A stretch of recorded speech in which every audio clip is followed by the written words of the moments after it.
Hello, this is Jerry. And Jacob. And we we're are two two unrelated unrelated brothers. Now, you may be asking yourself, wow, that sounded a little bit better than it usually does. Well, this is a special event. I am actually over at Jerry's, so we are in the same room recording finally.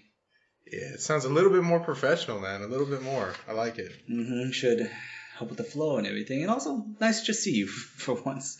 I know, man. I haven't been over in a while. Yeah, definitely been a really long time. So, what's this episode going to be about? Well, we're going to do something a little bit different. We're always going to be primarily a video game channel. But, we sometimes just knock out the time to do all that research. Especially when it comes to specific games, we really, at least one of us wants to play it. The other one should at the very least watch, a playthrough or just something of that nature.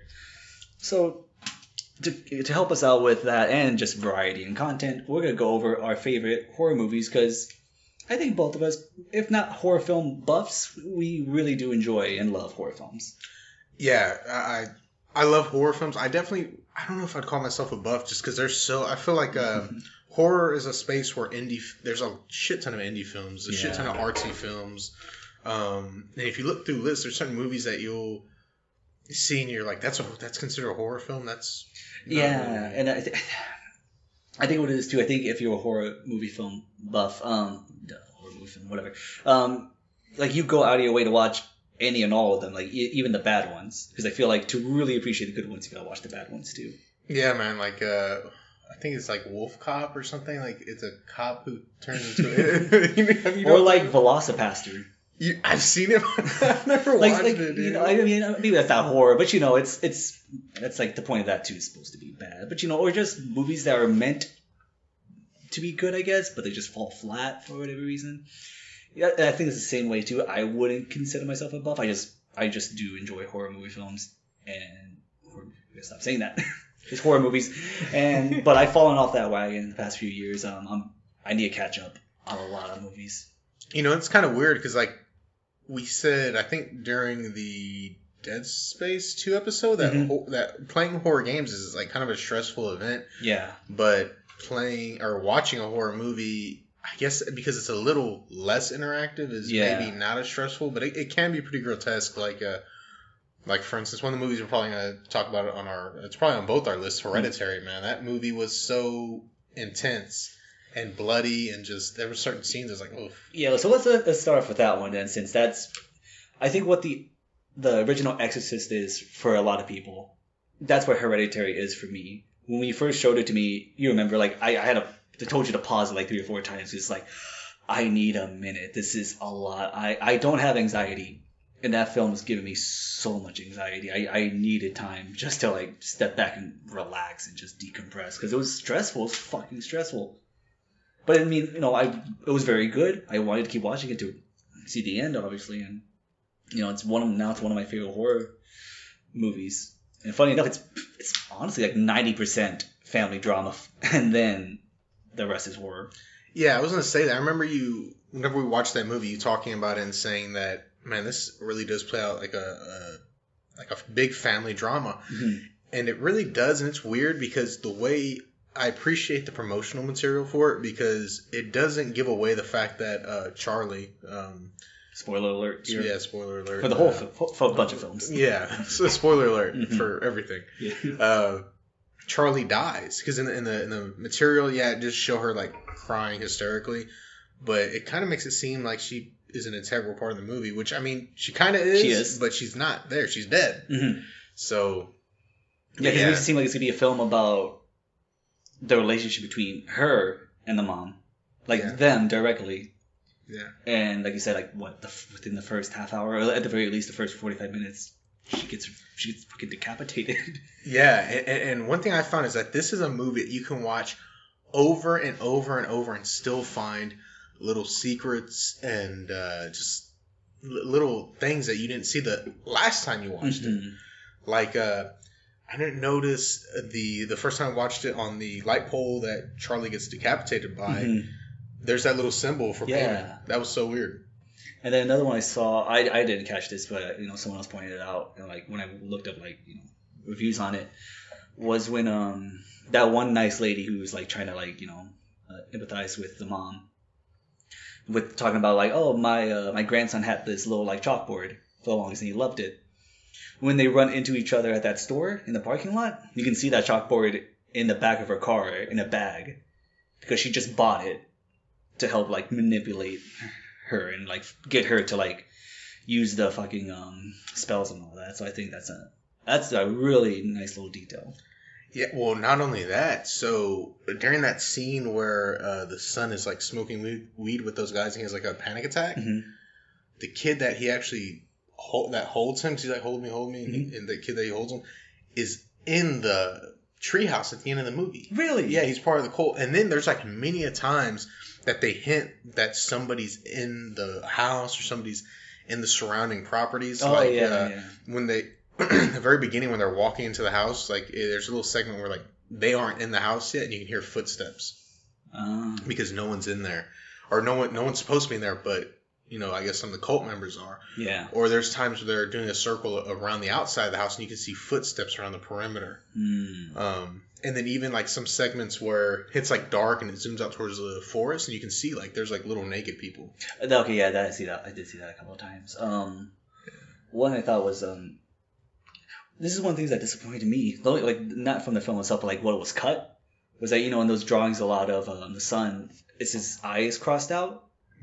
Originally, the ending had to do with him getting his eyes gouged, but I don't know all the details. But like in like screening tests with test audiences, they hated it, they didn't like it at all, and so they changed it to like what is in the movie now, which sucks because, you know, like you said, that whole movie is full of hints and, you know, foreshadowing, and I thought too, like, okay, what's gonna happen here? For that not to happen. I mean, it doesn't take it away because I didn't know at the time, but knowing it now, it's like, damn, that would have been really cool. Like, all the shit that happens in the movie, fucking woman cuts her own head off with wire, but like, oh, someone's eyes coming out. That's the line, apparently. Yeah, man, that was that was crazy. That was sick. There's plenty of hints, like whenever it shows Payman and he's like carrying a staff with someone's arm, like kind of the hand going up. I don't know if you remember that scene. He smashes his head. So that's supposed to replicate that he was the chosen one or whatever. It's supposed to show that he was the chosen one. And then Payman's carrying 3 heads on his horse or whatever he's on. That represents the 3 decapitations throughout the movie. The grandma, the mom, and then Charlie. Yeah. So that was, I mean, it's just chock full of little hidden details. And speaking of that too, then, because now I've learned too, Ari Aster just likes doing that. Midsommar, the opening shot is a spoiler for the film with the whole what's it called? The painting in it or whatever. Yeah, the mural. The mural, yeah. Yeah. It's basically like a scene, almost a scene by scene play out, like what's gonna happen in this movie. Yeah, and that's great. Another great movie. And did you know Hereditary was not actually Ari Aster's first movie? No, what was it? It was something like We're the Johnsons or something like that, but it's a movie on YouTube. It's a short film. It's 30 minutes long. It's about a son who is in love with his dad. Yeah, it's pretty grotesque. I'll leave it there, but just search. Me with that. Yeah, it's a 30-minute movie. I haven't seen it, but I heard. I mean, just that premise alone. yeah, it's pretty crazy. But so I don't want to spend too much time on that. So Hereditary's on your list, but is Midsommar on your list? Oh, absolutely. That's another great one. It didn't, I guess, leave a big mark on a big as a mark on me as Hereditary, but I still enjoyed it. I wasn't as much anxiety, but it was just more of like, you know, something bad's gonna happen. You're just waiting for it. And I appreciate it. It's shot beautifully. It's just beautiful scenery, and it's one of those like it's meant to like make you feel like a little safe in the daylight and this beautiful wide open, field and things like that. But, it's underneath, it's this dangerous cult. And they're going around, indoctrinating and killing people.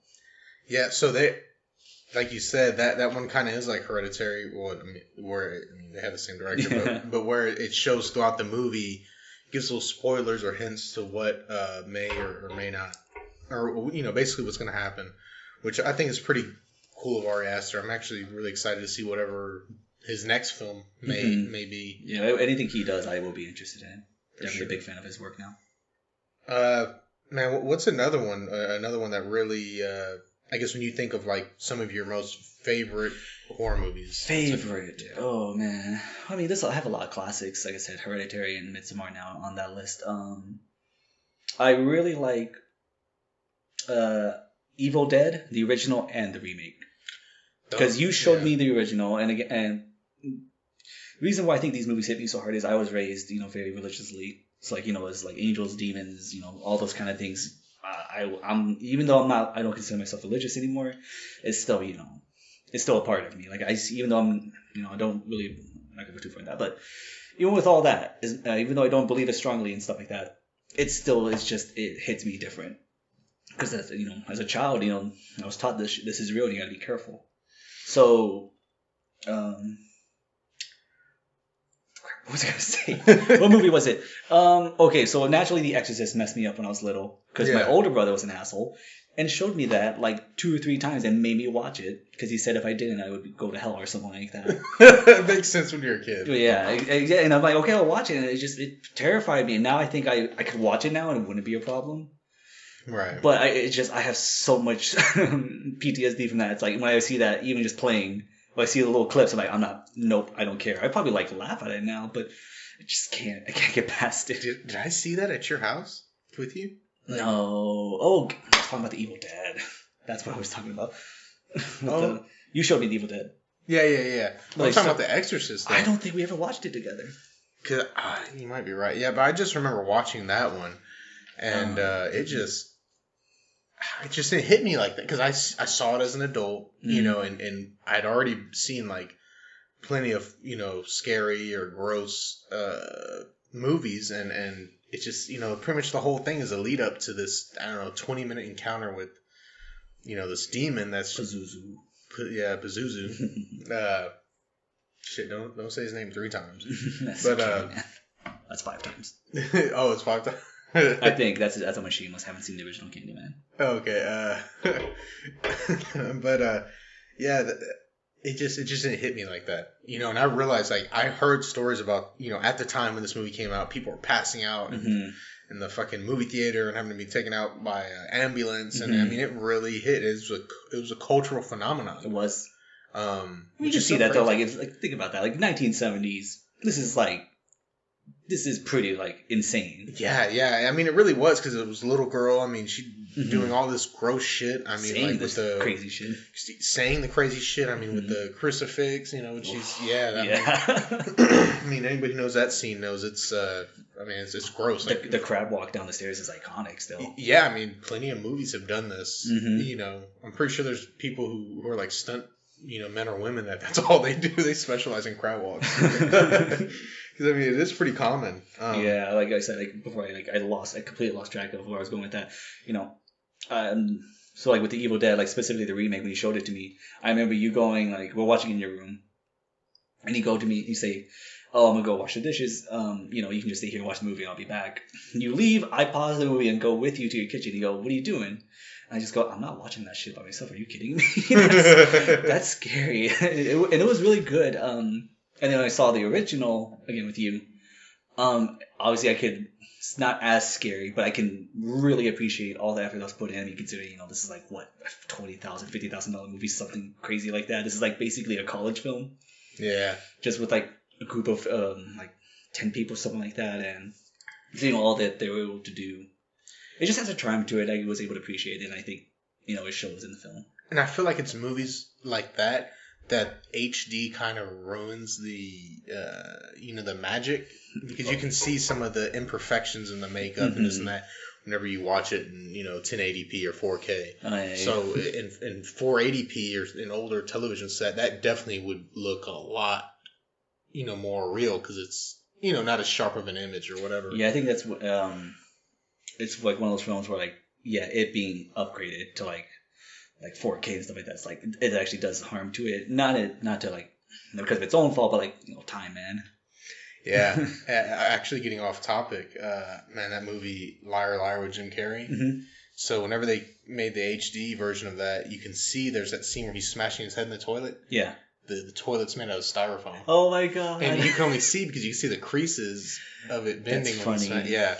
I'm sorry. I know. No, that's totally funny. I mean, no, that's just that's the point. What about you? What other ones you think you got that hit you hard? So as a child, one that got me was Misery. I love that movie. Yes. Yes, It's a good one. And I remember my little brother. He was littler than I mean, we're 6 years apart, so he was a little baby, and he liked that movie. He was like very very little, and I remember he just run around the house saying Kathy Bates. Like my mom would say, "What? Who's in this movie?" He'd go, Kathy Bates, Kathy Bates. Yeah, dude. But yeah, it's horrifying, and it's I guess it's more horrifying because there's no paranormal aspect to it. No. It's like a guy gets into a car accident who's kind of famous, and a super stalker fan finds him and basically holds him hostage and kind of does horrible things to him if he doesn't kind of listen to her or whatever. Right? And I guess in the movie she wants him to make a new ending for a book so the lady doesn't die. This is actually I'm sad the audio. This I think is one of those movies where it was really ahead of its time. It's basically about like toxic fandom. Yeah. Where like this lady is like, like you said, holding this man hostage, and it's like she didn't like the fact that he was ending this series of books that she loved, because it ends with him like killing off the main character and stuff like that, so he could go do like other work that he wants to do. Mm-hmm. Like she read it, she hated it, and like ends up like burning what he worked on, so that way he can continue working on the series that she loved, because it's what she wants. Yeah, and it's also in that sense, like, I mean, and I know Stephen King did that because that's how he was feeling at the time too. And that was one of his worst nightmares, is being stuck with like a fan like that. But and it's just crazy. Like that's just incredibly true today, especially with like, even more so with like, online, like Twitter and just, Reddit, Tumblr, just anything. It's just with social media in general. It's gone like super bad with things like that. Yeah, man, I will say. That's why I think it's kind of terrifying because it's realistic. Yeah, it's definitely more realistic. And Stephen King, I mean, how many of his movies do you think you saw as a kid? I mean, 'cause I saw quite a few, and I love a lot of them. A lot of them I love. Like before, I found like the original, the It miniseries. I found that scary. Now it's like a joke. Yeah. Even though Tim Curry is still phenomenal as Pennywise. Yeah, for sure. By the time that was terrifying. I enjoyed that. I don't know why I was able to watch this when I was little, but The Shining. I like The Shining a lot, and now as an adult I can see like this is like a work of art. It really is. It's not like one of my favorites, but just as on a film level, pure film, like it's phenomenal. So I don't want to jump too far ahead, but how did you enjoy Doctor Sleep? I think it did well. I think I put it on my list, but I don't think it's horror. I think it's more like maybe thriller. Yeah, I could see that. Yeah, I mean, I'll put it on there because it's a sequel to The Shining, and even The Shining, it's not super scary. It's just creepy. Yeah, I really enjoyed it. Yeah, because did you read the book? I did not. So I listened to the audiobook when I was going to college, and it was to me it lived up to the book. There were certain scenes like as I was listening to it, I was forming a picture in my head, right, and that it lined up with what I was imagined. Oh, okay, like how the characters looked and everything, and how it all played out. Yeah, it was really good. It's very Stephen King-esque. It's just like super weird and just out there, and it's things like if it wasn't in this kind of movie, you go, "This is stupid." Like the whole Steam thing. Yeah. But because it's in this universe, it's fine. I guess the worst thing I can say about it is it basically just confirms that in the first movie, Jack is basically possessed. It's no like, because it kind of plays it up. Is this just him losing his mind, or is it the hotel that's haunted? And so if you appreciate that being a mystery, then the sequel kind of just will ruin that aspect of it. That's like the worst thing I can say about it. So you mentioned It miniseries. Mm-hmm. Do you have the new It 1 and 2 on your list? I haven't seen the second one. I actually was going to see it, but I don't know what happened. I'm just lazy. I remember us going to see It, the remake, and we both enjoyed it like a lot. Yeah, so the remake was really, really good. Mm-hmm. Like I understand how it is kind of like, what's it, like with the kids, it kind of repeats and stuff. Yeah. But I think that's okay because the scares are a little different enough. It's like it's trying to like play on their fears, like what's personally scary to them. Right. And one thing I do feel like is, so It 1 is on my list of good horror movies, but It 2 to me was cheesy. It was really cheesy, and they had some really good actors that played adults. Yeah, they casted really well. Yeah, but I just feel like some parts of some scenes, especially like that, the beginning when they go to that Asian restaurant and they're all joking around, it was just full of cheese for me. I wasn't a big fan of it. You think maybe if it was like kind of, because I know one of the things too is like it's more of a comedy. Then it's great. Is that true? Is it more of a comedy, or is it just have more like comedic elements? To me, I didn't feel like the second one was more of a comedy. Okay. I mean, I don't know. To be honest, whenever you ask me about it, all the scenes that I really, really remember are from the first movie, not from the second. Yeah. And I actually had to rewatch it maybe a couple of weeks ago, 3 weeks ago, just so I could kind of remember. And it just nothing really stuck out to me all that much. Gotcha. And I read the book, or I listened to the audio book of the original It. And yeah, I mean, that's quite a journey. That book's freaking, dude. It's like the Bible. It's just so huge. Yeah, I will say after listening to the whole thing, Stephen King is a weirdo. He is. God. He is pretty weird, man. You don't make those kind of books without being some kind of messed up head. Yeah, I guess that goes without saying, but yeah, I didn't realize it was. With, the child scenes. Yeah, it was. I don't even want to say it. Yeah. Yeah, it's like he put himself in the mind of a demented, like, however your old kid these kids were, but Cocaine's a hell of a drug.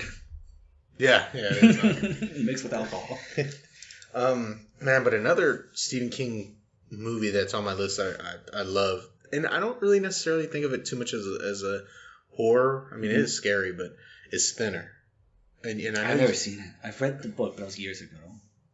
Well, I mean, you basically know the gist of it. Yeah. Like, an obese man, I guess he kills a gypsy, the wife of like a gypsy guy, right? Is that what happened in the book? If I remember correctly, it's kind of like Drag Me to Hell, where I think he's like rude or does something like he doesn't help out a gypsy woman, and I think something along the line the gypsy woman like rubs some fingers on him or something and just says Thinner.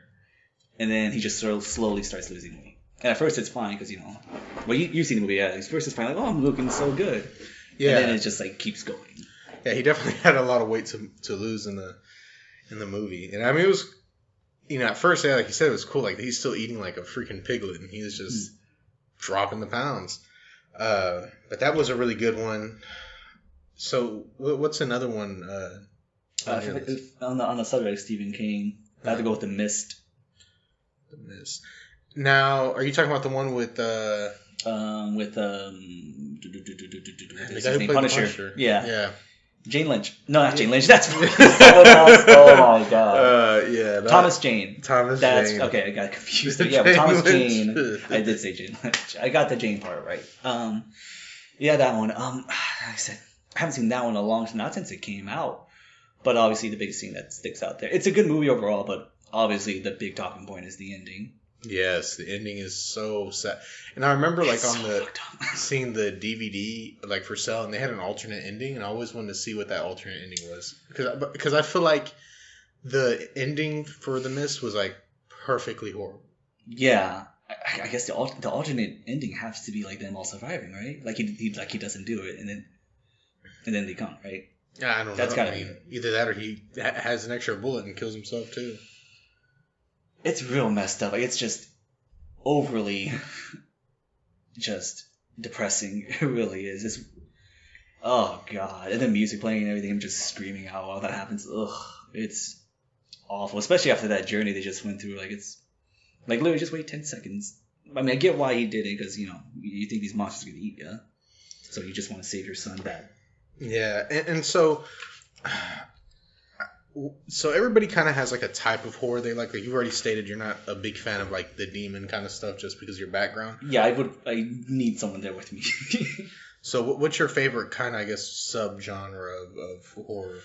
That's tough. I mean, I guess psychological horror is always fun. Like the whole like is this real? Is this like just all in their head?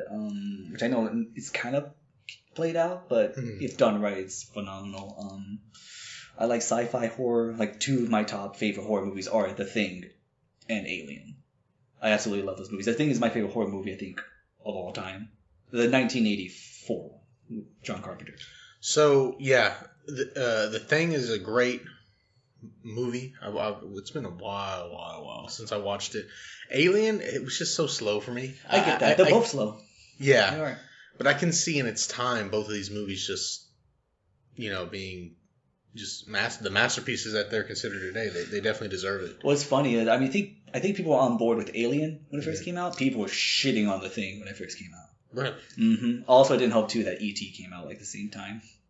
1984 was loaded that year. So basically, what happened to the original Dead Space, I feel, kind of happened to the original thing, except on a way worse scale. Like and then everyone just hated this shit on it because they thought it was just grotesque for the sake of it. Mm-hmm. And it took a while. I think this happens a lot with John Carpenter films. It just took a while for people to step back and kind of appreciate what's in there. It's not just body horror. It is. It's like a highlight of it is the effects. Right. But it's about paranoia and not trusting the man beside you. I think too the original's based on the fear of communism infiltrating America. So here it's just kind of more of they updated to be just. You're afraid of just anyone non-human infiltrating you. Good old McCarthyism for the win. Oh man, but the red. What about you? What do you think of your favorite classic horror movies? Man, my favorite classic.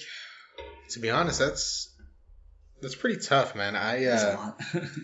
I really do enjoy Hellraiser. I was watching a lot of them. I think I maybe got to 3 or 4, but I think it was 8 or 9. There is a ridiculous amount of them. I think only maybe the first 2 or 3 are somewhat decent. The original Chucky. Freaking! How did I not write that down? That scarred me as a child. But I will say, when I was a kid, I was we'd go to Blockbuster a lot, and I would actually so we'd hear about them making The Ring or One Missed Call or whatever. Yeah. So we'd go into Blockbuster, and there'd always be the original Japanese or Korean version of that film because a lot of those movies are based off of films from Asia. Yeah. And so I spent a lot of my time watching those kind of films, and I guess the OG ones, the Japanese ones. Oh, cool. Yeah, because the real one was, or I say the real one. I already know how you feel about it. Yeah. Well, I mean, I really misspoke. My bad. But okay. I will say the English one wasn't out yet.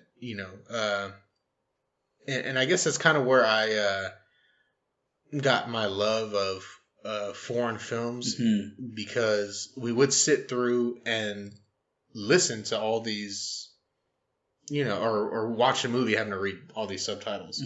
So it doesn't. I know some people really shy away from watching any movie with subtitles, but to me, it's just okay. You really got to be off your phone or else you're gonna be lost. Just pay attention. Yeah.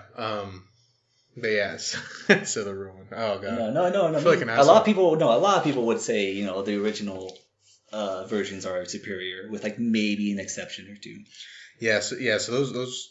I mean, I will say Japan, and also me and my little brother were on a kick of Japanese or Korean movies, and we just sit and watch all these different ones. There's one called I Saw the Devil. I don't know if you've heard of that one. I've heard of that, but I've never seen it.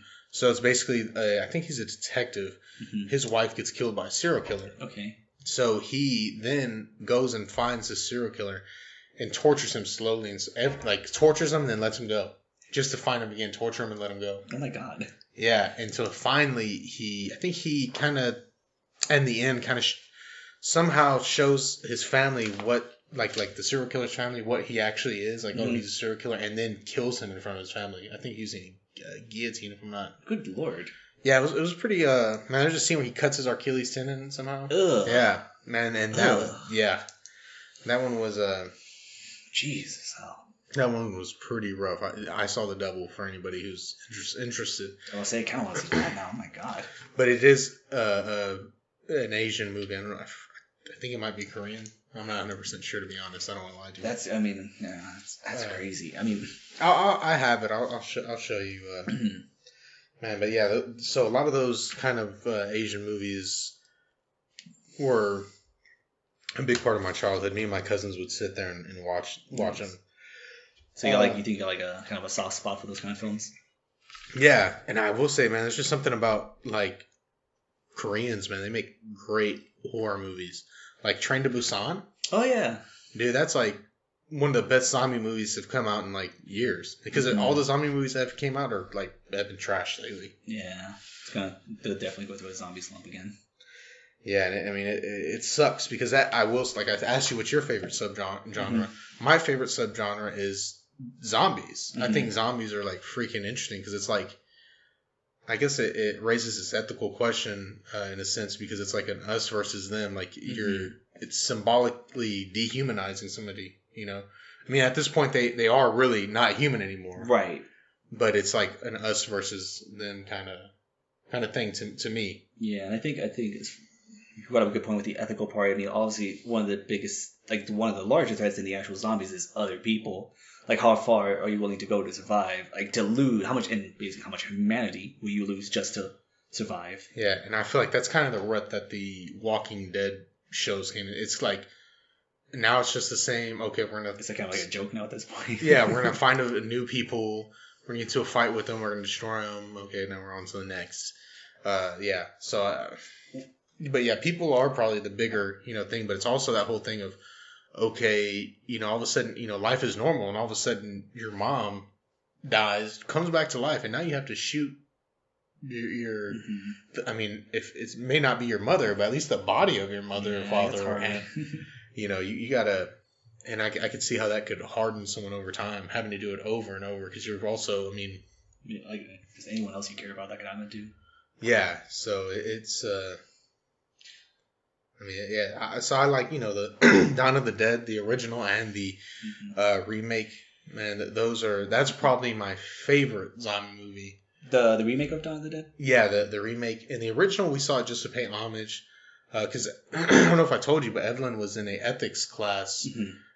and the ethics class was about zombies. So she started all the way from like the first zombie movie ever, which is more of like not like a zombie in the Living Dead sense, but kind of people who are like under a trance. Okay. And that had a lot of stuff to do with colonization and slavery and that kind of stuff because it had to do with like Caribbean. Okay. Yeah. So that whole thing. So that's interesting to see that it came from that to, George A. Romero, Night of the Living Dead. I was going to say, like, especially with his, it's funny, like, how accidentally, I don't know if progressive, though. I guess it is progressive. How accidentally progressive that first one is, how influential it was, and, like, asking all these questions just who happens, just because of who they casted. As the main character. And...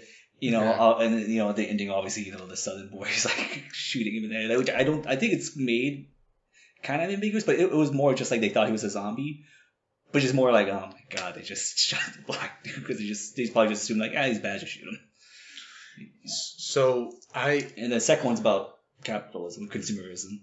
Yeah, which one is that one? That was I think that's Dawn of the Dead. The one that they go into the mall.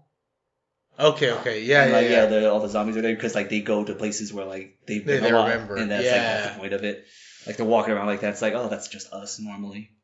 Yeah. So, okay, yeah, now I remember. Yeah, there's a scene in that too where there's a zombie that he's like a Vietnam veteran, and it shows this group of like service members who are just like total shitbags, horrible people, and.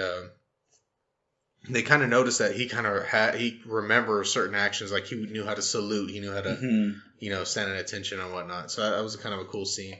But yeah, I think as far as the original Dawn of the Dead, or the original Night of the Living Dead, I think that choice of main character, main character, was purposeful. You think so? You think it's just him kind of just trying to downplay it? Because I think he said like he didn't mean for it to be like a racial thing, but just kind of he did. I think that's what he says. Like he was more of just like they thought he was the best actor, and when it was like the scenes were playing out, like when they were filming, that's when he said like, oh, this is more than just a regular survival story. Really, I always got the sense that it was purposeful, right? Because it's just so natural, especially with the way they're so antagonistic to him. And that was his first. That was that actor's first movie, was it not? I think so. I think he was mostly a theater actor. I want to say, don't quote me on that, but I think that was his first actual feature length film. Yeah, that dude was. I mean, he did an amazing job. Yeah, I mean, said all things considered, that's insane. And I think too, maybe he said to George A, hey man, this is this is obviously more than just not getting eaten. He was like, yeah, probably. And part of the second one, and one of the things he regrets from that one is actually how he wrote the woman basically useless in that one. Oh, okay. And that's why in the sequel she has more of a the woman has more of a role in there. Like she's not just screaming and everything. Like she's actually killing zombies and being helpful. Okay. Mm-hmm. Yeah. See, I guess because it was during the 1960s, so I mean it would make sense that there. I mean, yeah, it's just crazy that he did it on accident. Yeah, I mean, I feel like he's telling the truth because why would you lie about that? I feel like you would want to go yeah, I did that. I was being really progressive and all that. Yeah. And then also too for him to go yeah, I kind of messed up with the female lead in that one, so he tries to correct it in the next one. So I don't know if you know this, but they just remade the Night of the Living Dead as a animation. Really? Yeah, I think it's got Dule Hill, which I don't know if you've ever seen. Psych. It's one of my favorites. I've seen episodes here and there. It's funny. Yeah, so Dule Hill, I believe, plays the main character in this one. But it's all animated. Seems maybe the animations might be a little lower budget. I'm not really sure. I just seen a little bit of a trailer. I would like to see the whole thing, even though I've seen it 3 times. I've seen the original and then 2 remakes, 1 in 2 in color. Okay. Yeah. So. So we're talking about your favorite genre. What do you think is your least favorite genre of horror, if you even have one? Man, maybe insect kind of stuff, insects. What do you mean, insect monsters, like bugs and I just those old timey ones. Yeah, the giant ants and shit. Yeah, giant ants or. So just kind of basic ass monster films. Yeah, I mean, I wasn't saying monster films, in general, but there are some that I enjoy, and there is even some insect ones that I enjoy. But I mean, it's not necessarily horror, but 8-Legged Freaks. I don't know if you remember that. That's a cheesy one, but that's the point. The Fly is a great one, even though it's not exactly insect. Yeah, it's Cronenberg, right? It's Cronenberg, yeah, David Cronenberg. Yeah. So, yeah, those kind of monster, kind of I don't know, where they just stuck a magnifying glass up to an ant and showed it or whatever. And they're like, oh, that's gross. Let's make a movie. Yeah. Yeah, I guess something like that's probably my least favorite. Yes, but also, let me see what I have here, because I have my list here. So we talked about A Quiet Place before we started this. Yeah. And you said you hadn't seen it yet. I hadn't seen it. I want to because, I think the common consensus is that it's good. And I like the actors in there, and it seems like a pretty unique concept. I wanted to give it a try. I didn't want to see it in theaters because I just don't like going to theaters anymore. But also, too, I'm like, if it's quiet, it's a quiet-ass movie. I feel like that's going to kind of hinder the experience of the theater. And having just talked to you about it, I feel like, yeah, that's kind of what happened with you. Yeah, that's what I was going to mention, man. A Quiet Place. It just, for one, I guess, kind of loud and don't get me wrong, it was full of suspense. It was a suspenseful movie, but the theater was the wrong setting for it. Okay. I mean, and everybody was actually respectful during the film and very, very quiet. But some people just even doing normal things like raising your straw up and go, and you could hear it. It was like an echo, the loudest noise you've ever heard. And then it was so quiet, you can hear the movie going on next. The next theater. Yeah. That's fucking crazy. So that was I was like, what? It was just the wrong setting. And you think if you saw it in your home now, you could appreciate it more? I don't think so. Or is it just kind of man now? Yeah, I don't think so, because I recently saw the second one, and I was just kind of halfway falling asleep. Wow. Because there's so much stuff to do in your house. You're it just wasn't grabbing my attention. Okay. Okay. So to be honest, but I mean, it might be your thing. You might really enjoy it. I'll try the first one out. I'll eventually get there. It's Alyssa. She hates horror movies, so I gotta Well, I feel like it's not. her. Oh, it's not really horror. I mean, it's suspense horror, thriller. but I know you told me she like doesn't like maybe demons and blood and gore. She's getting better with the gore. Okay, so it's not really bloody or gory. But I mean, it's not like grotesque, basically. Yeah, and it's not like demons and like voodoo, witchcraft, whatever. Mm-hmm. Gotcha. So I will say it might be one that if y'all have some time to sit down and just listen to, man. But another movie that it's not paranormal, but recently I saw the second one. Mm-hmm. Don't Breathe. Have you seen that? That's another one I haven't seen recently. I haven't seen either one, the first or the second. I heard the first one's really good. I haven't heard nothing about the second one, though. So I recently saw the first and the second. Okay. Well, I saw the first one when that came out, and then I recently saw the second one, technically. Okay. So the first one, the old man's like, he's blind, people break into his house, and he's just fucking them up in like all these horrible ways. And it turns out he kidnapped the girl. Well, I don't know. I know the premise. Okay. I know of that scene. Okay, yeah, I didn't want to ruin it for you. Oh God, oh God. Yeah, go ahead though. So he gets the girl, I guess, who killed his daughter and like tries to impregnate her, but he's using a turkey baster, which is horrible.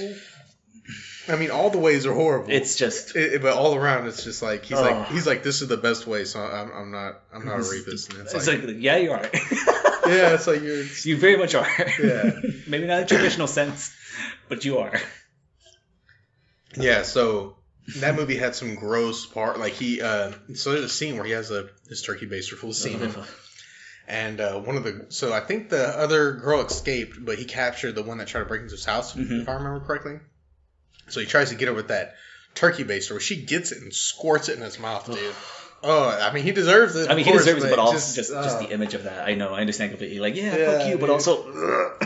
Yeah.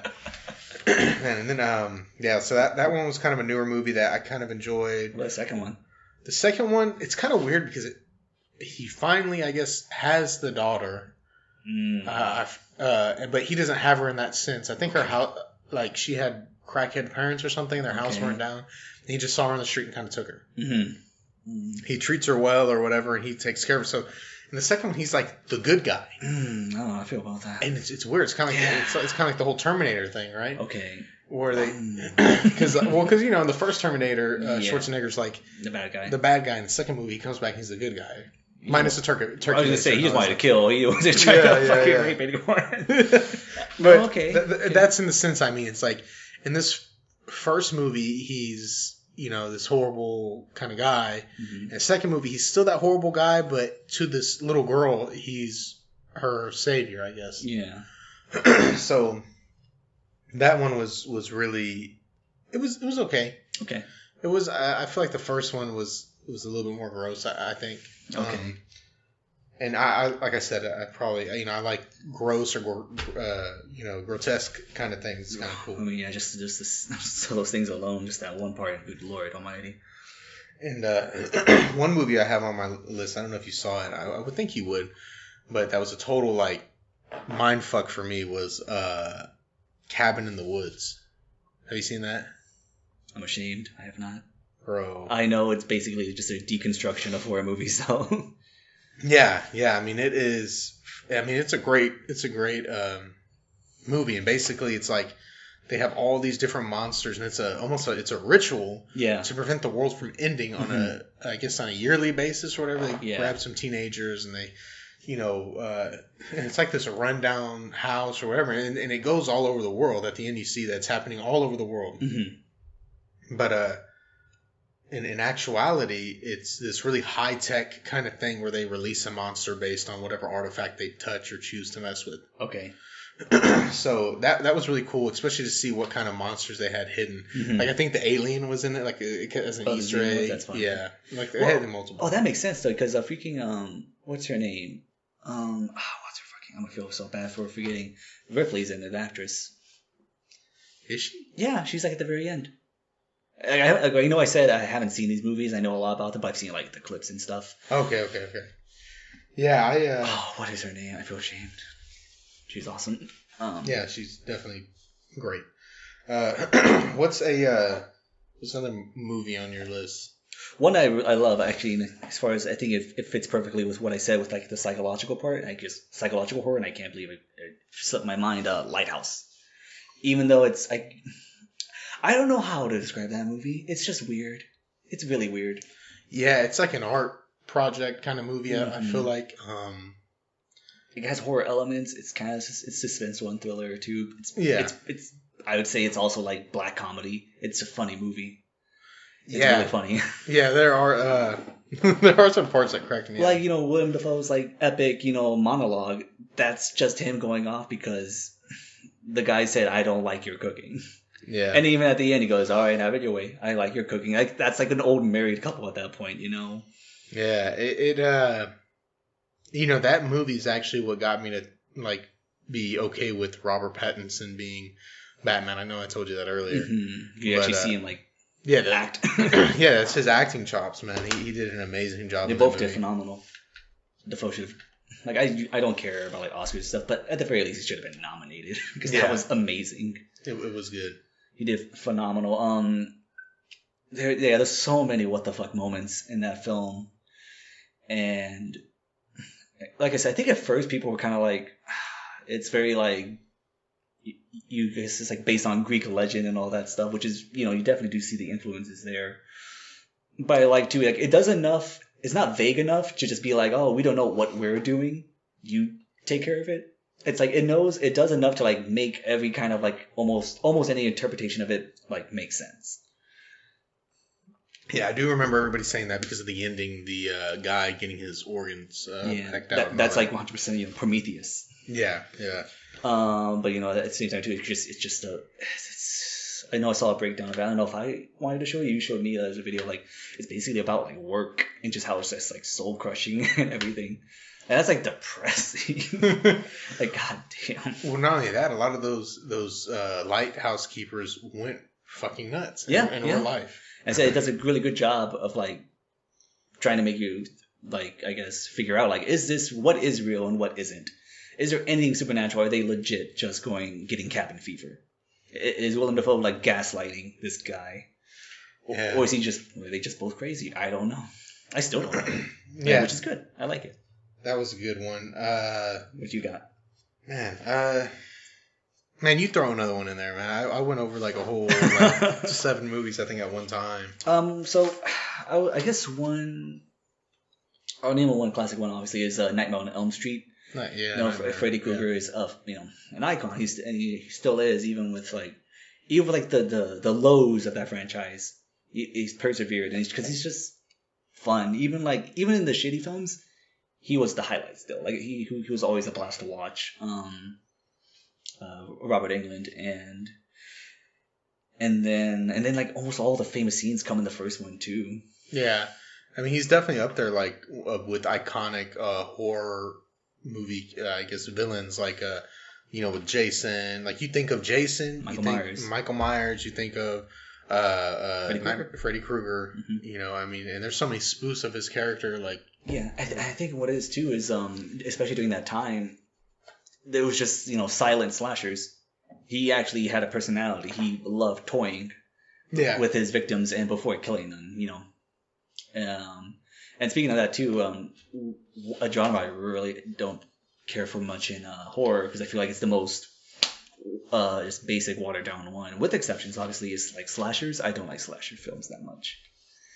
It's again, with some exceptions, it's just kind of the same thing over and over. And it doesn't help that in a lot of these movies, the characters are so unlikable. You're like, I want them to die. I'm not going to feel bad for this person getting cut open. Like, I don't care about them. They're an asshole.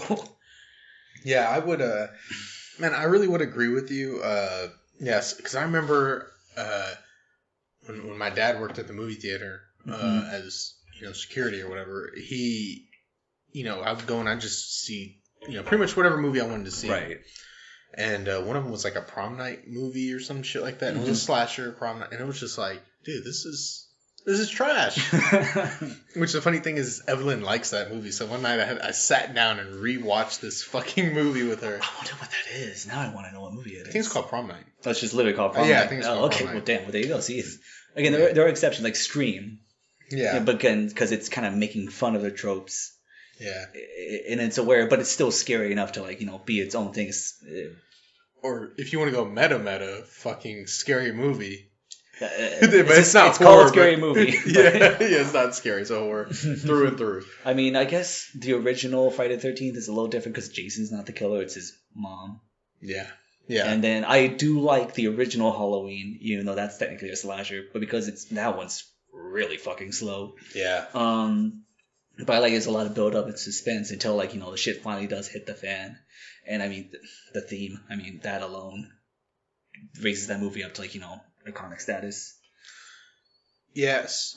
Another good one that I actually thought of that's kind of old is Jeepers Creepers, man. Oh fuck! I remember totally forgot about that one. Yeah, I remember being in. It's not even on my list. Yeah, me too. But we were talking about older movies, and I remember being like little and going like, Jeepers Creepers. Yeah, Where'd you get them peepers? Yeah, and so I saw the first two, but I didn't see the third one either.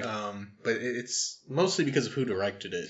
Yeah, that's the kind of the sad thing. I wish I bought those movies like on Blu-ray or something before I found out that the director is a piece of shit.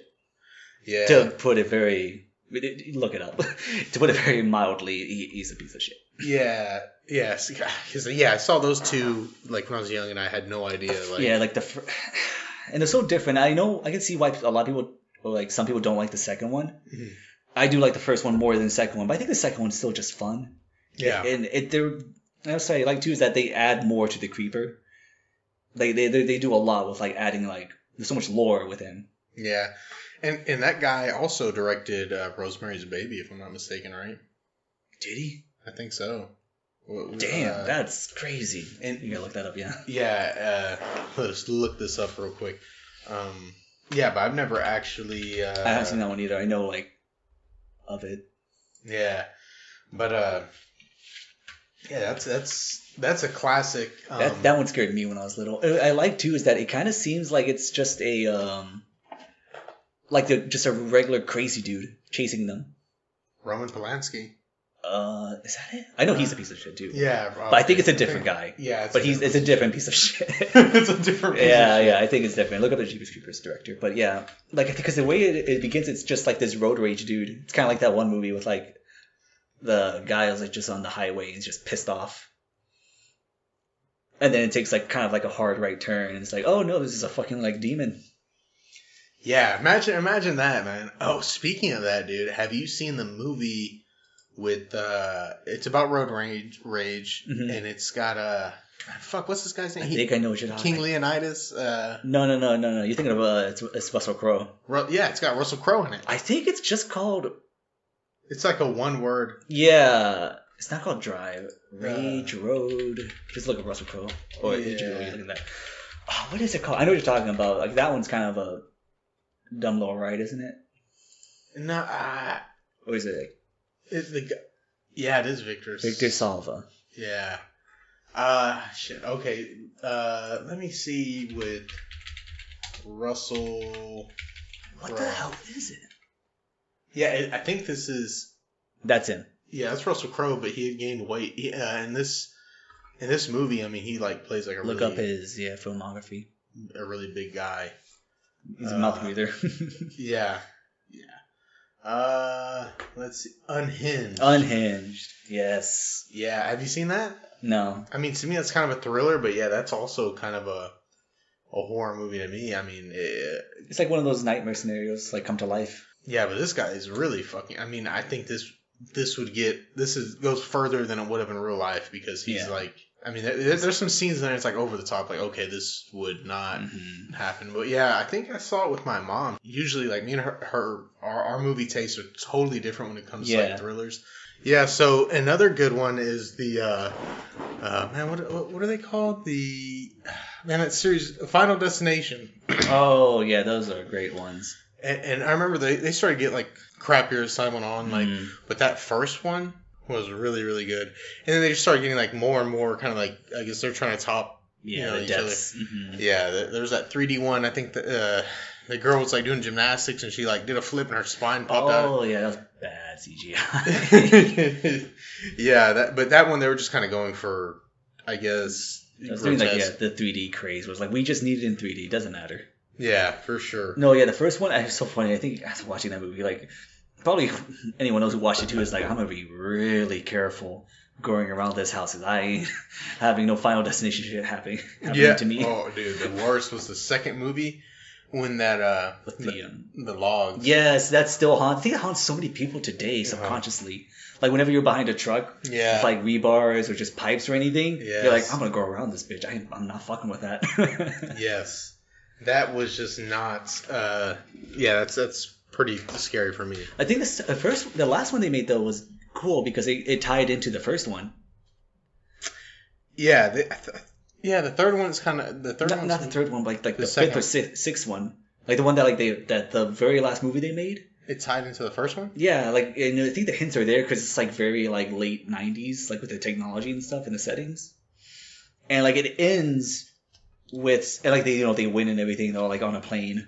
Yeah, and it ends with like the guy freaking out, like like in the beginning of the first one or the first one, like this plane's gonna blow up, we gotta go, Oh, and it's somebody else, like.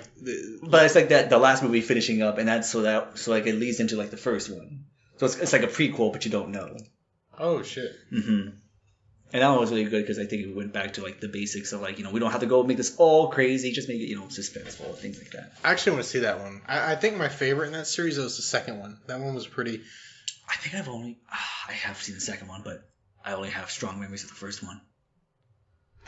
Man, another series I'm pretty sure you've probably at least seen like maybe the clips of. Yeah. Is Paranormal Activities. I've seen the first one, and that is it. Have you kept... Oh, wait, Paranormal Activity? Yeah. Or do you just mean, are you talking about, like the found video one, right? Yeah. Oh, okay. Just making sure it wasn't getting... I don't know why I thought of Poltergeist for some reason. Movies. Paranormal Activity. Yeah. I've only seen the first one. I think I liked it, but I just never kept up with the series. Did you keep up with the whole series? I stopped at the marked ones, and I think I watched part of the ones where it goes back to where the Katie, I think is her name in the first movie. Yeah. So they start going to their childhood, like this whole thing started in their child, and I guess they kind of forgot and blocked things out. So I stopped watching. I think when it went back to their childhood, and then the marked ones. You know which one that one is? It's like the marked one. Yeah, it's like a bunch of Hispanic kids that are running around. And you're like, how does this tie into? How does this tie into the other family? Because they're all kind of tied together. Right. And he ends up being the one who breaks into those people's house while he's possessed somehow. Dude, it's been years. So if I get into it now, I'm like... I would say that's like a whole thing you have to explain to... I didn't realize the whole series was like about the same family. Yeah, it's all I didn't know that. Yeah, it is. Huh. Okay, that's interesting. Man, another classic that's pretty good is The Sixth Sense. I had that on my list, and that's kind of like... I don't think a lot of people realize now, like... I guess just how it's kind of forgotten in a way, but like past our generation, the younger one, these people younger than us, I feel like they don't they reference it, but I have no idea what it is. Yeah. I don't think my little brother's ever seen it. He's really, I think he's a Zoomer, I guess. I think he is, yeah. Yeah, but yeah, man, that one was, especially being a kid, man. It's like a twist at the end. Yeah, fucked me up. Yeah, that twist at the end was nuts. I mean, I assume everybody knows the twist. That movie's like over 20 years old. That's your fault if you don't know it, but yeah, I mean, the famous "I see dead people" line. Like I said, it's a twist there. And is that M. Night Shyamalan's first movie, or is it like his first big movie? I don't want to lie. It's one of those. One of those. It's one of his earlier films, and it's actually, but it's like the twist that's earned. Like when you rewatch it, you go, "Oh, this is so obvious. How could I not see it?" Yeah. But in a good way. That's what a good twist should do. Is that the hints are all there, you just don't realize it at the time. Mm-hmm. But I guess going back to found footage, man, the Blair Witch series. I was gonna say, I forgot there were sequels. I've only seen the original. Yeah, I think I saw the new one where, like, I guess the kid's sister goes into the woods or whatever to see what happens to him.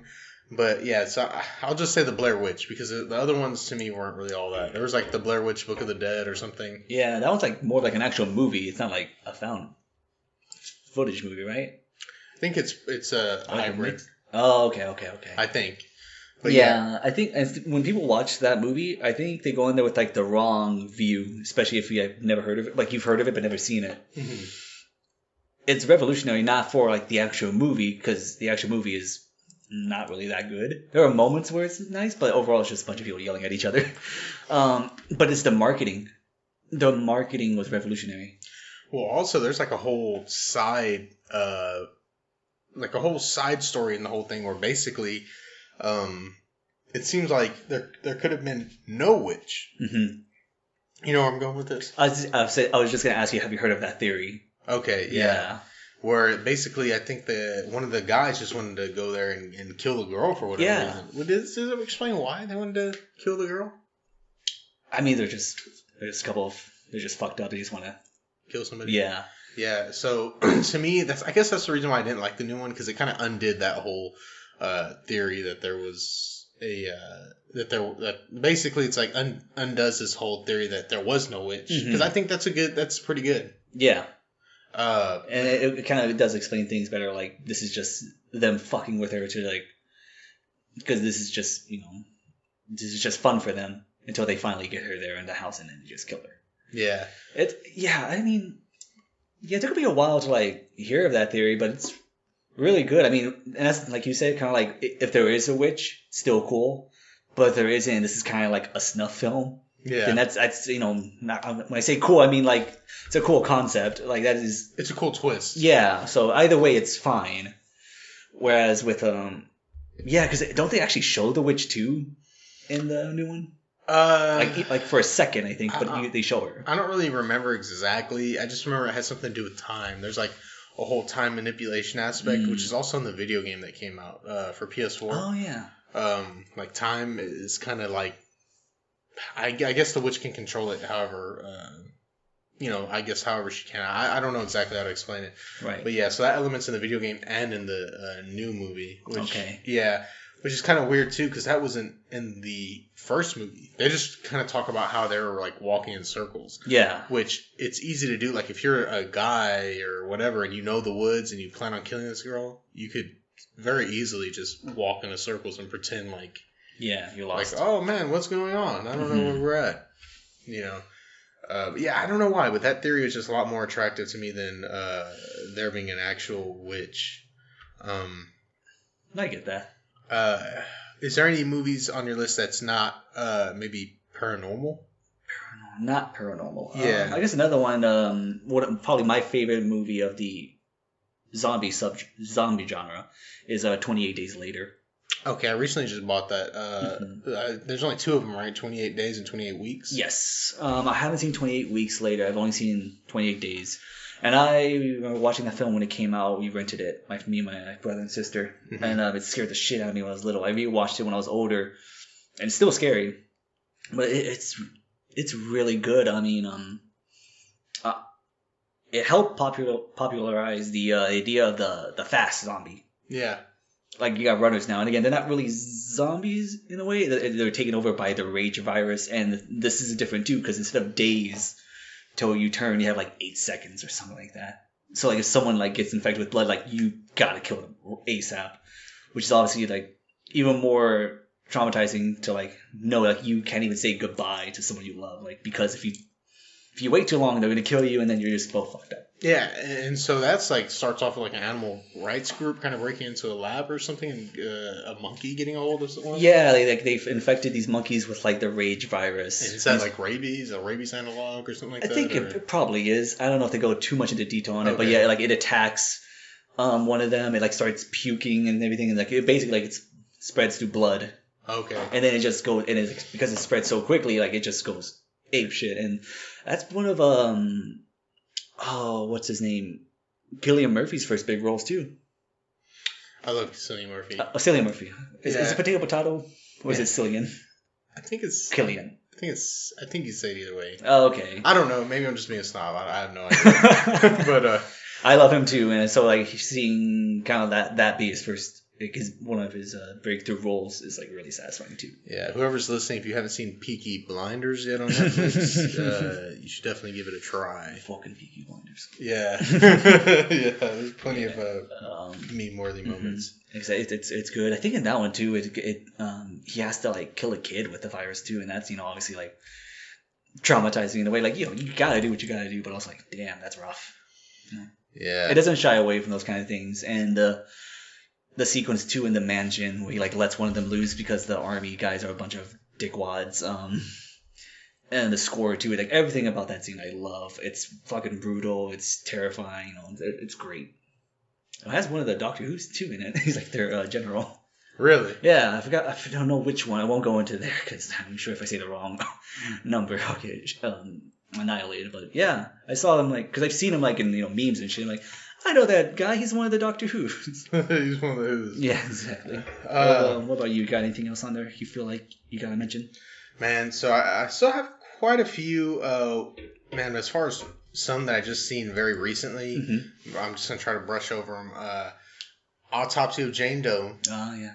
His House and Spell. So Autopsy of Jane Doe was really good. It's like a witch, and it really does go into some paranormal stuff, and it's also kind of grotesque because it's an autopsy, right? These people, I guess it's a crack house or something. Have you seen it? I have not. Dude, it's a good one. I have not seen any of those ones you've said, but I've seen, again, I know of these films because I've seen breakdowns of them, so I just never watched the actual film because I'm an idiot, but you may proceed. So the Autopsy of Jane Doe is crazy because it follows like a guy, a family, I guess, and they do autopsies, obviously. Okay. And so the autopsy gets weirder and weirder and weirder. So first it starts off, they do the Y incision. He's like, man, this looks like she's been dead for this long or whatever, and then they start peeling her skin back or whatever. Like I said, it's grotesque, and there's like all these runes, kind of like Midsommar in her skin, and there's like, and then they go in her throat because they have to see what's maybe the last thing she ate, and there's like almost like a spell or like a piece of paper or just something weird in her throat, and it just like as they're going through and doing this autopsy, like weird stuff starts happening. The lights go out. Okay. It seems like some of those because it's a morgue. Some of those bodies wake up, and yeah, dude, it's kind of like escalate as it progresses. Yeah. Okay. And so as the movie goes on, it turns out that that's an actual witch from the Salem witch trials, or something like that. Yeah, and her body just looks fresh. And so at the end of the movie, both those guys die, and like all the things that they did during the autopsy kind of get undone. So the police come in and see her, and then they have to, of course, take her to go get autopsy. So then they put her in to go. So repeats. So, the cycle continues. Fuck. So that one was good. Spell was a good one. It's about a guy with his family. He had an abusive dad. Okay. And his dad, like, he's from the Appalachian, right? Very poor area. And his dad passes away. And he kind of wants to go up there to, like, I guess maybe to stick it to his dad, at least in a spiritual sense. Like, yeah. Because he's like a big shot lawyer now. Okay. He's rich. Penthouse. Rich. Okay. So he, of course, flies his plane. Not like a big plane, but like a little, like a little plane that maybe like a prop plane. Yeah, something like that. Yeah, that can fit like 5-6 people in there or whatever. Okay. Yeah, he's flying it, and so they go to the boonies, I guess, or Appalachia or whatever, and his plane gets hit by lightning and they crash. Well, he wakes up in this lady's house and his foot's all bandaged. He's in, horrible pain. He's like, oh man, what happened? And the lady's like, oh, we found you and you were injured and we managed you up or whatever. Well, he's like, well, what about my family? She's like, oh, you were by yourself. There's nobody there.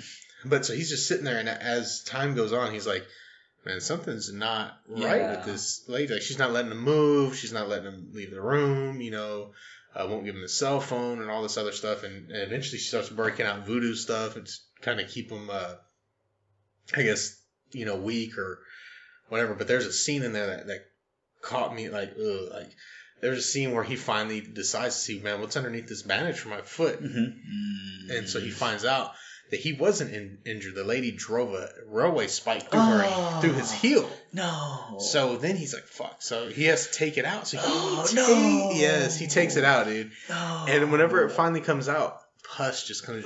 Yeah, so it's like.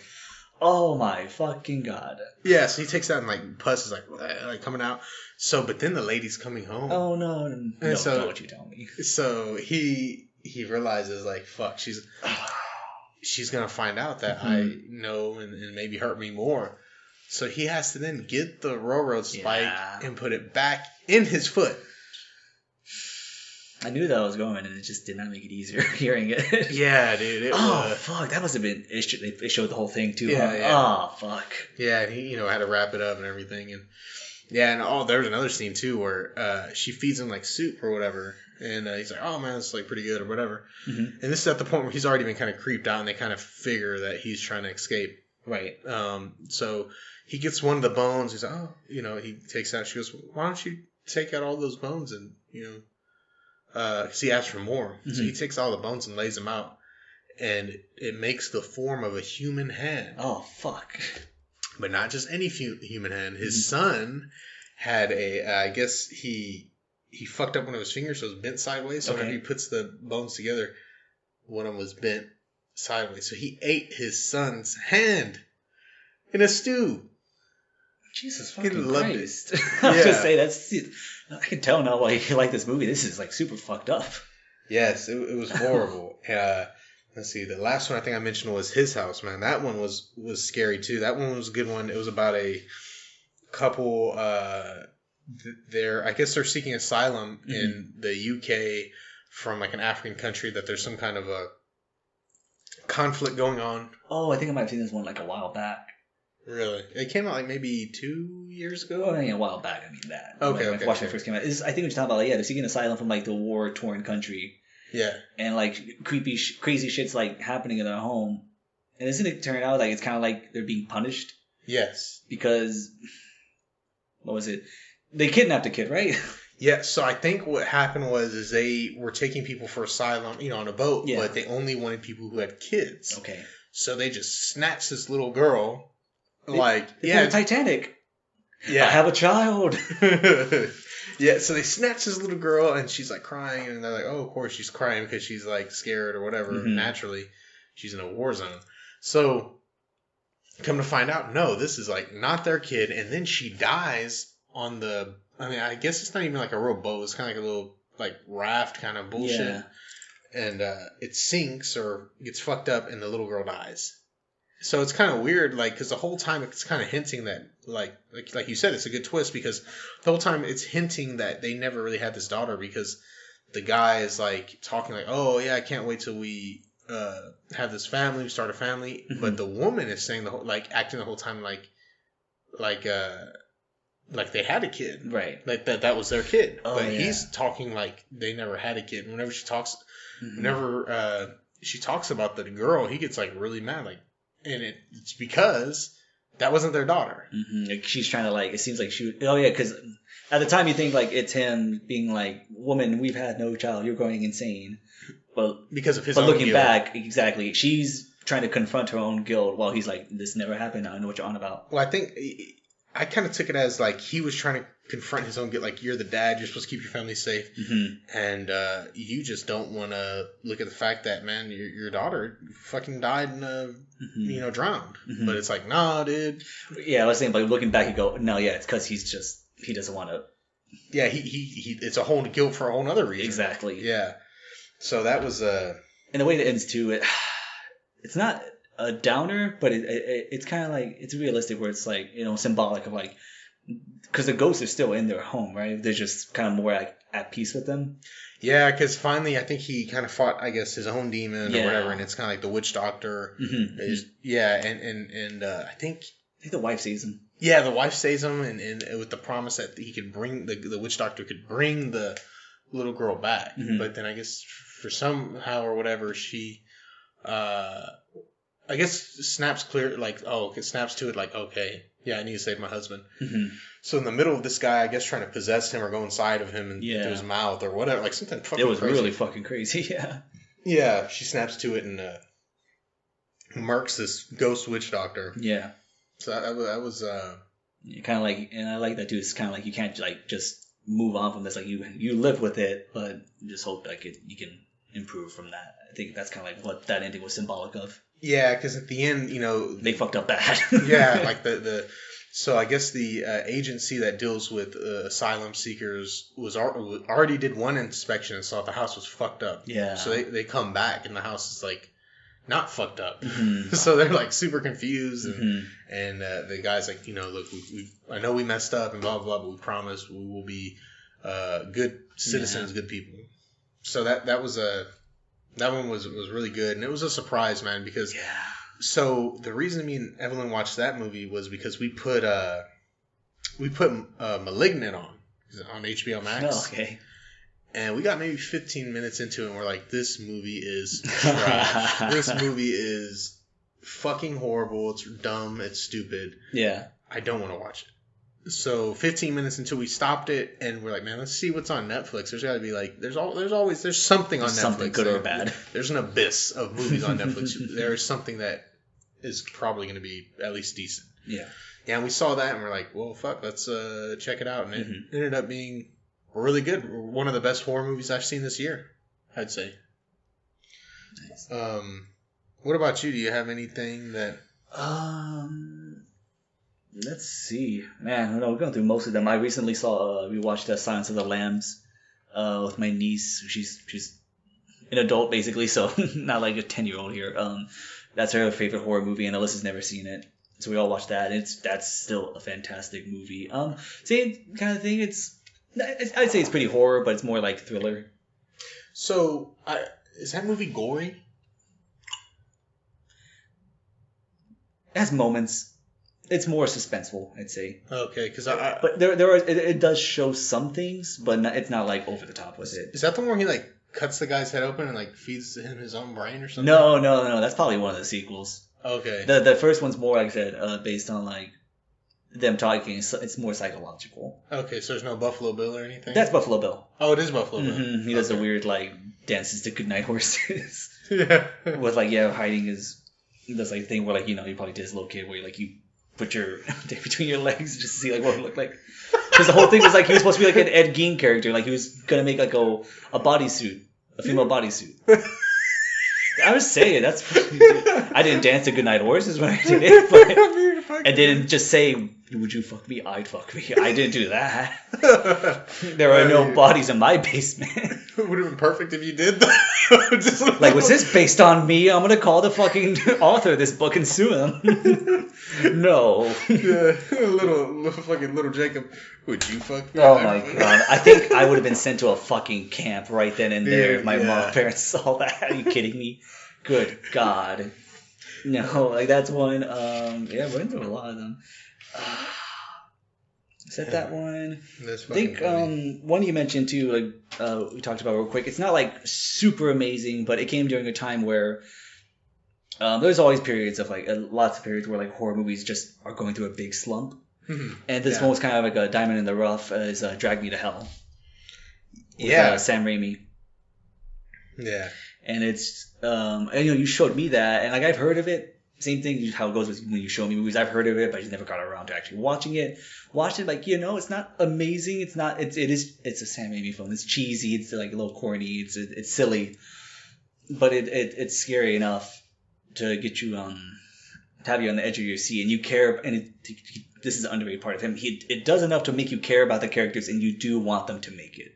So that if something bad does happen to them, it actually does suck. Yes. Yeah. So. Yeah, that one was surprising. I actually wrote on my list, Drag Me to Hell, and I put surprise next to it. It is a surprise, yeah. Because it came during an influx of, like, these shitty PG-13 horror movies, I guess, because they were going over, like, hey, let's make it PG-13 so more people will watch it, but sacrifice maybe the quality of it, I guess I'd say.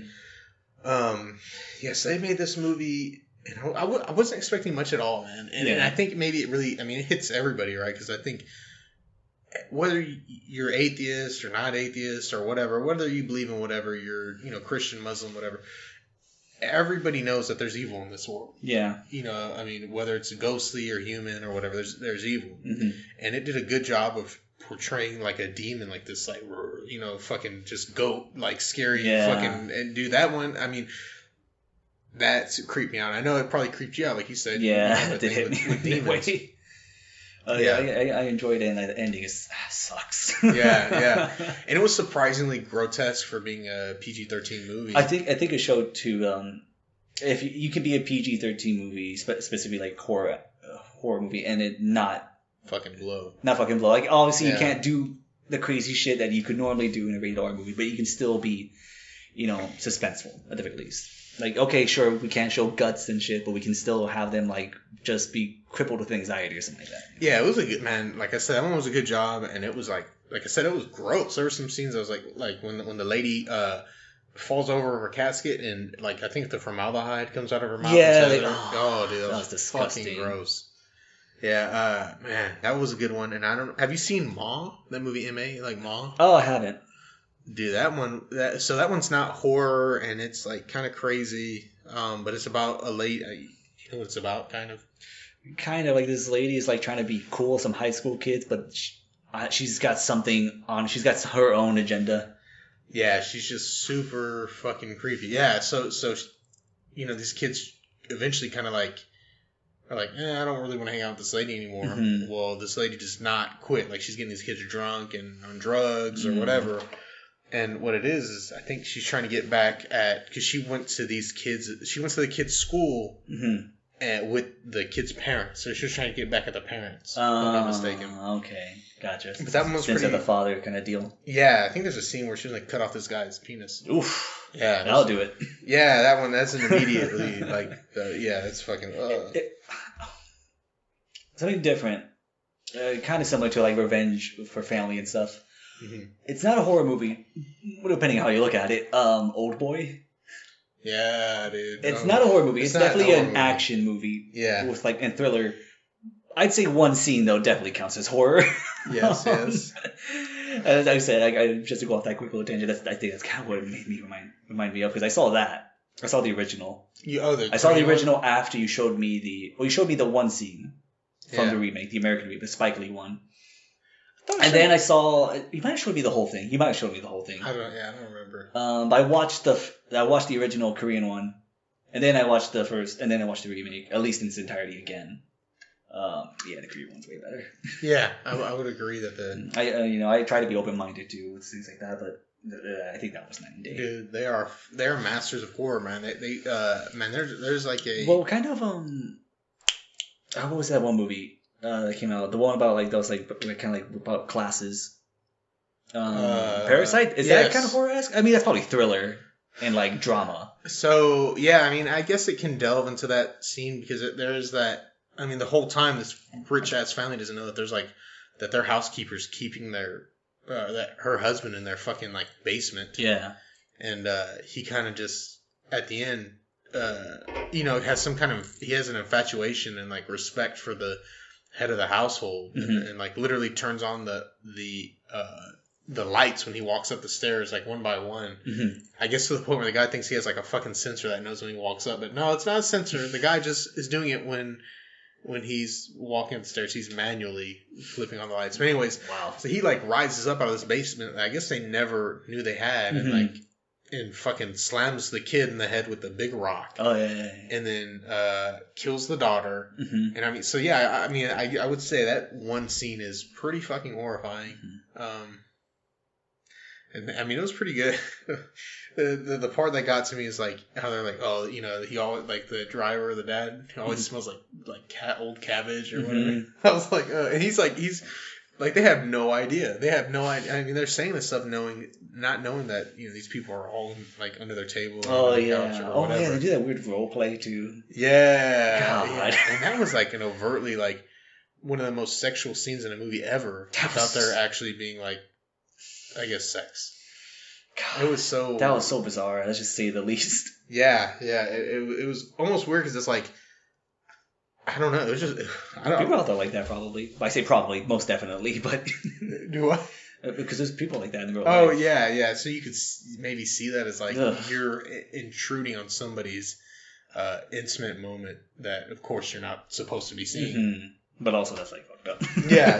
Because they're like, I mean, they're so fucking rich. They gotta pretend to. Ugh. They role play with fucking like poor people. No one wants to be poor. Like, what the fuck? That's how dull their lives are. Yeah, man. And so on real quick. Yeah. What else you got on there? So I know we talked about all these good horror movies, but I wanted to talk. I think this was on your list, or we talked about it being on your list as a good movie. Mm-hmm. I think it's on my list as maybe a bad movie, but Babadook, I hated it. I understand that. I think when I first watched it, I didn't like it as much. Really like it that much, especially since I've heard so many good things about it. I rewatched it again. I liked it a bit more, but I'm on the fence about it still. Kind of like you, your main critique of it, like the kid is, the kid's rough. Dude, oh my god, yeah, if that was my kid, I don't know. Yeah. I mean, and as far as like, it being, it's good symbolism, for like, depression and all that. Not to take away anything from there, but like, and there are moments too where like it is scary. It builds tension well, I think, but I'd agree. Yeah. It's a weird movie. Like I said, I go back and forth on if I like it or not. I probably think then it's all right. But if you're talking about bad horror movies, or maybe these average ones, mean shit, man. There's like literally mountains of those kind of movies. Yeah, it's insane. There's too many even. So what about that? Did you have like kind of like favorite bad horror movies?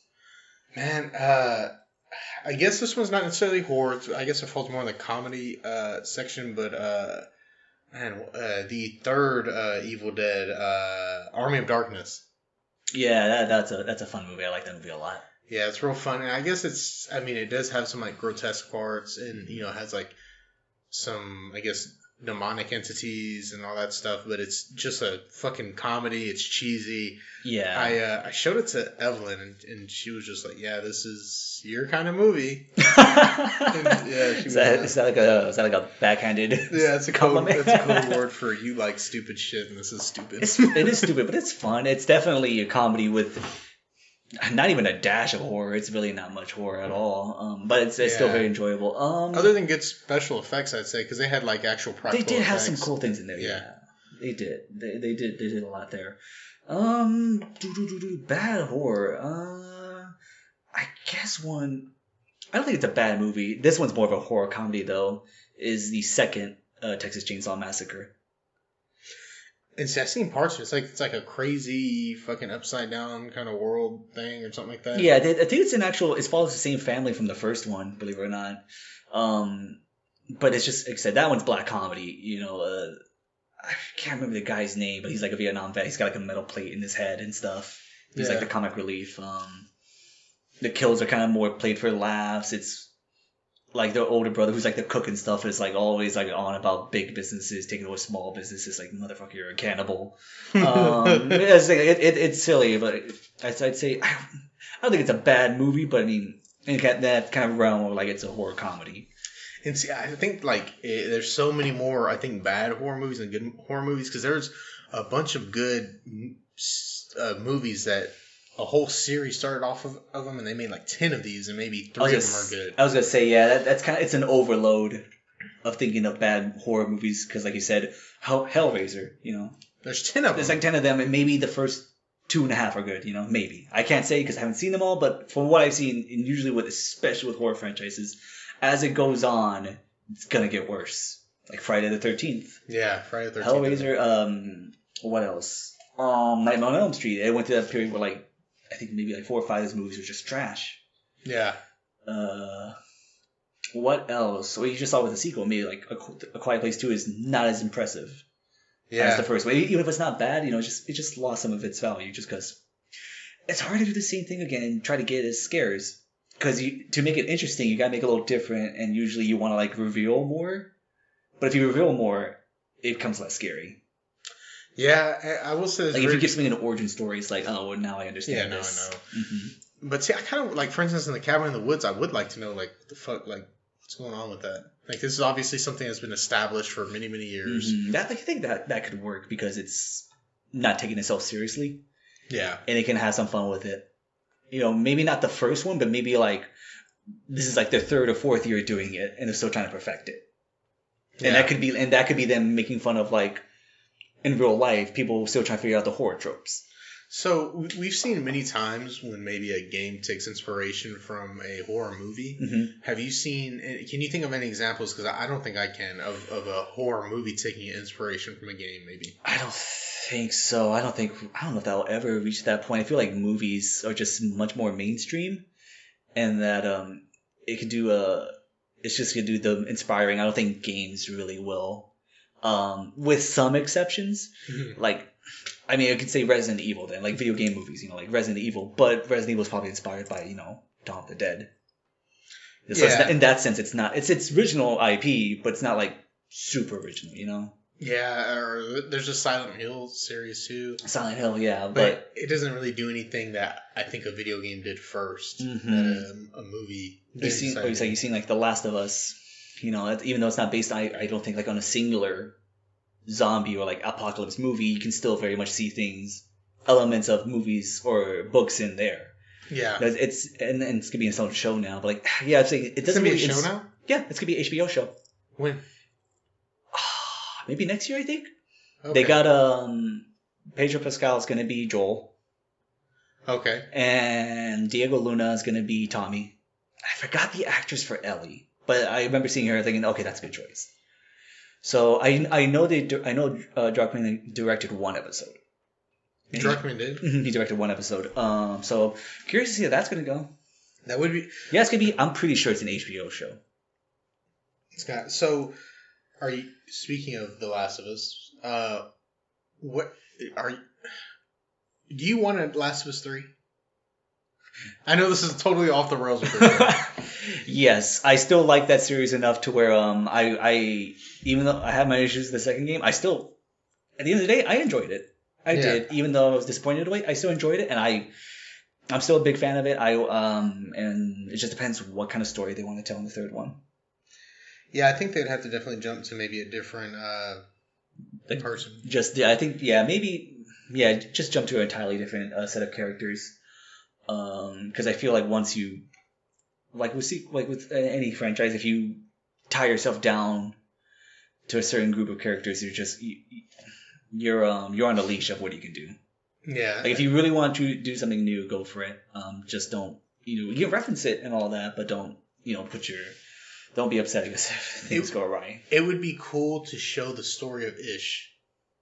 Ish. Oh yeah, that'd be a nice one. I can't believe that's a whole fun little side story. Yeah, I like that. Okay. Oh, yeah, we're getting too far into this. Yeah, okay. So people are going to think we're like, we got like a hard on for talking about The Last of Us, because I feel like it makes its way into every episode, unless that episode is about a video game. We enjoy it. I mean, we just like talking. We're passionate about it for the good and bad. We just like talking about it. Yeah. And also it's horror-esque, so not out of nowhere. I did. Okay. So horror. So you enjoyed The Lighthouse. Yes, love it. Did you see The Witch? I haven't, but now it makes me want to watch it. Okay. Because I know it's the same director. Yeah, that's why I asked about it. So, for me, the end was kind of good, but the whole build up to it was just so fucking slow. I was gonna say, and I know you have issues too with like, you feel like they were trying to make like a mystery of whether it's a witch or not. But like they make it pretty obvious like what the answer is. I mean straight from the beginning, not even because it would have been cool if it's like, oh, is it a witch? But in the very beginning they show the witch taking the baby and I think it bathes in its blood. Yes, something like that. Fucking crushes it or whatever and fucking like saves the scene. I haven't seen it. I know what happens. Yeah, and like right off the bat, and it's like, dude, you can't like it's not a mystery anymore. You know that there's no like. Is it a witch? Oh, well, it clearly is. You already let us behind the curtain at the very beginning of the movie. And then so at the end, it's not much of a surprise when I guess the daughter goes crazy and like joins that coven. Yeah. Out in the middle of nowhere. I just. Yeah, exactly. There's a ton of like how I have my shame list of video games I haven't played. Probably triple, not only of movies but like horror movies too that I have not seen. Yeah. Like I said, I haven't seen It Follows, and a lot of the movies you mentioned I haven't seen. Especially a lot of the sequels, like because once I'm aware of like, oh, I know like a lot of the Nightmare on Elm Street sequels aren't that good. I'm just not gonna mess with it. Even though like as a fan of horror movies, I should just to like just to see like the good in there. Because even in bad ones, those highlights. Oh, okay, I got one for a bad horror one. Okay. Leprechaun. I enjoy the Leprechaun series. It is not good, but I enjoy it. Do you like the Leprechaun in Space or Leprechaun? That one's trash, but it's enjoyable. It's an enjoyable kind of trash. What about Leprechaun in the Hood? I haven't seen that one. Actually, I heard the first one's not terrible. There's the two Leprechauns in the Hood? Yes, Back to the Hood. Back to the Apparently the first one's, I haven't seen either of them. What I've heard though too is the first one's not bad actually. It actually does have good characters. And the second one's just bad. I haven't seen I've seen the one that went to Vegas. That was my favorite. Which one's that one? A guy like, obviously finds the gold, finds the coins, like, oh, I wish I was like winning it big at the casino. And he goes and basically like, just the leprechaun in Vegas doing all these hijinks and stuff. Like, it's perfect. It's a silly setting for such a silly character. You make me want to like buy the bundle and like see what. I mean, if it's cheap, I say go for it. Like I said, the first one's famous too because that's Jennifer Aniston's first role. Her very first role? And movie at least, I want to say. Wow. You know what's even crazier? What? Looks the fucking same. She looks the same. Yeah. It's insane. Yeah. But no, yeah. And then, of course, Warwick Davis nails that role as the leprechaun. Kind of like the same thing as Freddy Krueger. Even if the movies are bad, he's just a blast to watch. He's clearly just having the time of his life. Just, being the character that he's playing. Speaking of beautiful women looking the same, man, that zombie movie with Salma Hayek doing her little dance with Quentin Tarantino.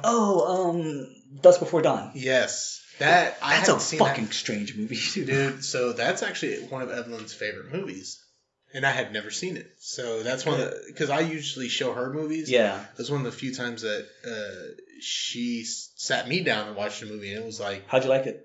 It's fucking good, and I like how at the end, like that little thing that's like a whole Mayan fucking temple. Yeah, like that was like, oh fuck, that's crazy. Isn't it so crazy how it goes from like the serious crime thriller to a cheesy vampire movie? Yeah, they're fucking making like a shotgun with a stick to make a cross. Oh yeah, and then the guy's got like a revolver coming out of his crotch. Yeah, his belt. Yeah, something like that. Yeah, it's wild. Tarantino must have lobbied hard to have Salma Hayek's foot in his mouth. Dude, yes, he was like.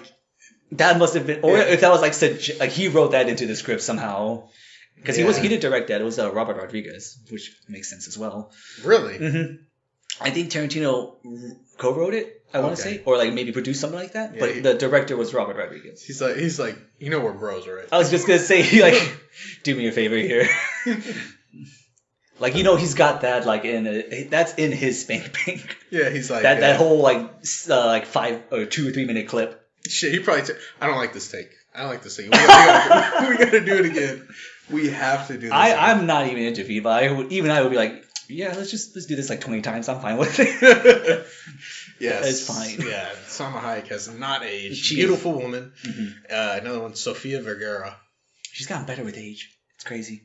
Yeah, it's really crazy. Beautiful women. We'll do that. We'll do an episode on that. Oh gosh, yeah. Crazy enough too, it's weird seeing George Clooney in that kind of role. I feel like that's the only kind of character he's portrayed where it's like dark like that and cheesy too, super cheesy. Yeah, it's weird, but I didn't hate it. It was just weird. Man, I think we got most of them out. Like I said, I mean, there's like just because there's just a ton of them, Yeah, it's just I think because the horror movies like they're easiest to make. By that I mean they're like cheap and it's so formulaic that you can just like make 100 of them easy. Whereas like I feel like other genres like it's probably gonna take a little more effort. And I'm not trying to take away from people who do make these films. I'm not trying to say like they're lazy or anything like that. But I just feel like there's a reason why there's so many of them. Yeah, and I think that makes it even more special when you do get that Shining or Exorcist or Hereditary. Yeah. I definitely wouldn't put Midsommar in the same group as Hereditary. I think it's a tier below it. Yeah. I think Hereditary for me is like an A+. Midsommar is like an A. That's my personal opinion. Man, I still very much liked it though.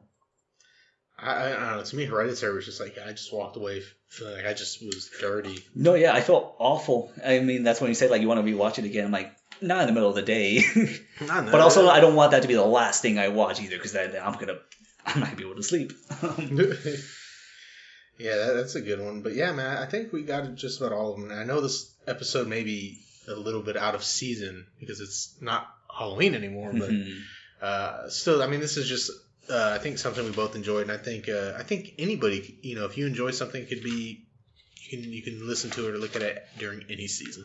Yeah. So you just have to watch. You can watch musicals whenever. You can watch horror whenever. Christmas movies, Christmas in July, man. whatever you want, man. You're the master of your own destiny. There you go. But yeah, so thank y'all for listening. I appreciate y'all giving it a watch. And like I said, or like we said in the beginning, this is something different. I think, every once in a while it'd be nice to travel outside of the video game universe and look at different forms of media. For sure. I mean, like I said, like 90 to 95% of the time it's going to be about gaming, whether it's like a broad topic or a specific game. But, once in a while we just talk about other stuff. It's not just gaming's probably our main passion, but we have other things we like too. And horror is a big thing. So then, hence why, too, our first game we talked about, Dead Space, a horror game. So. For sure. And plus it was October. So that's also doubly good. I mean, we could talk about any time, but it was doubly good. But yeah, so thank you guys for listening. Appreciate your viewership or listeningship, whatever. I hope you'll have a good day and be safe. Yeah, don't do anything crazy. Yeah, of course. Y'all stay safe out there. And with that, love you, bro. I love you too, man. All right.